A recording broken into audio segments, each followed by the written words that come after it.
People have ideas, dreams, things that they want to accomplish in life. And I love this little pictorial because I think it's a great illustration on how this whole process works. The process of, when I help people through my counseling and through my coaching, okay?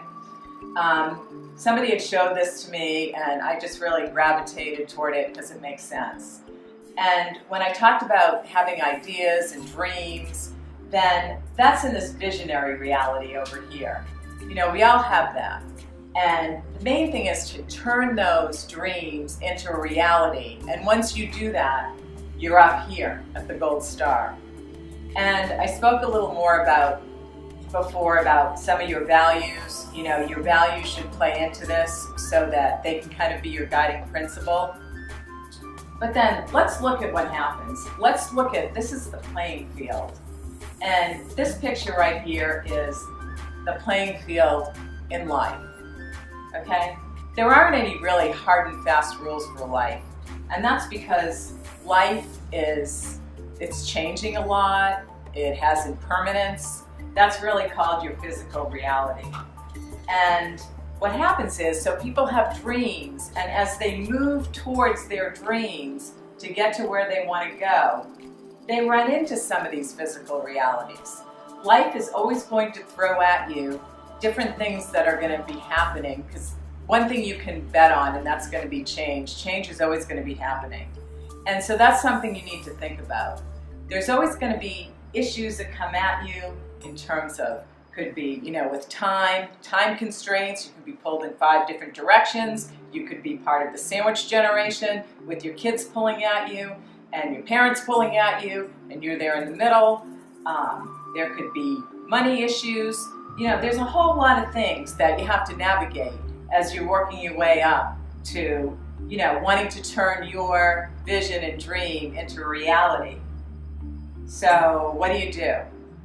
Well, the first thing that you want to do is you want to look at things optimistically, but you want to be a realistic optimist.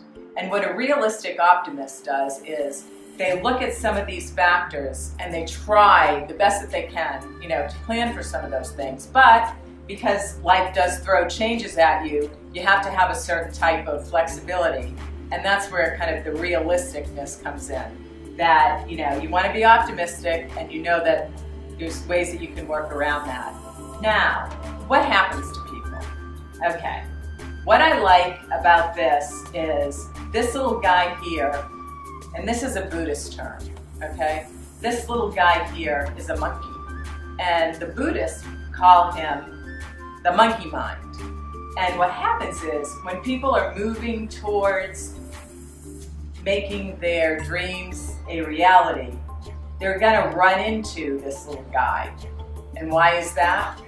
Because this little guy really represents a little part of our brain, and it's called the amygdala. And the amygdala is age-old, and not to get all into, the brain and this and that, but what's important about the amygdala, it's been there since prehistoric times. And what it is, it's the part of our, part of our human anatomy, part of our brain that keeps us safe, okay? Its only job is to survey and look for danger and keep us safe. And this little guy cannot stand any type of risk, okay?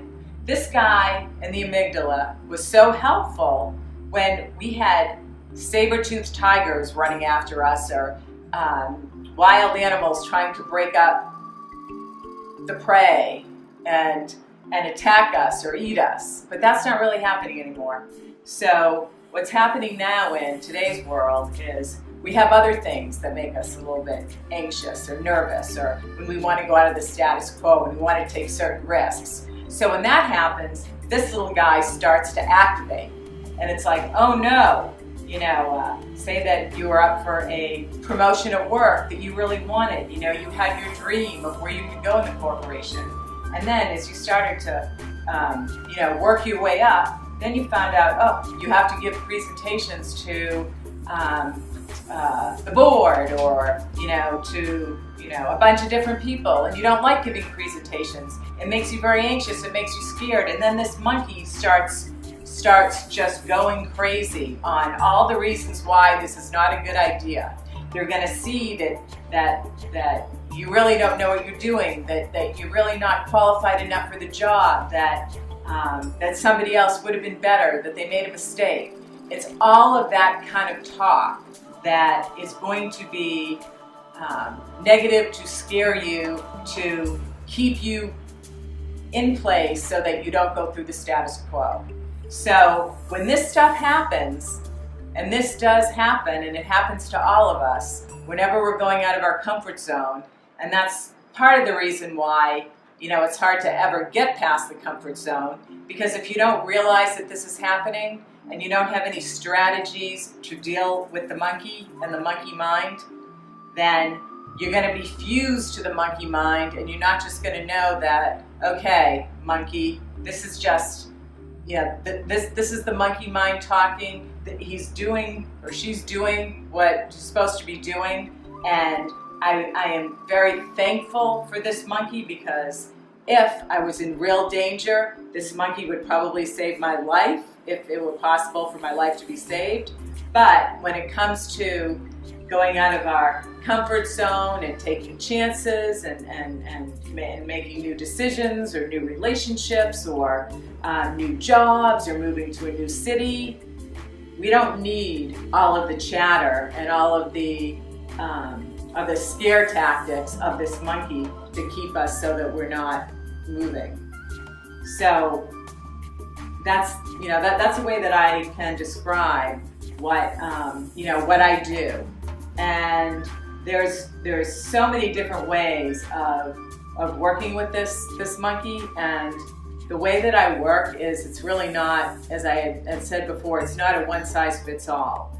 There's many different techniques, and that's why I like to integrate techniques from both the counseling world, positive psychology, and from the coaching world. There's a lot of evidence-based techniques, learning about yourself. I mentioned a few of them before. I talked about values, I talked about strengths, and also looking at thoughts, and how your thoughts affect how you're feeling, the spin that you're putting on things, how you may be distorting. So anyway, bottom line is, you learn a lot about what you're doing to perpetuate these thoughts that many times are distortions and are keeping you from not being able to achieve what it is that you want to achieve.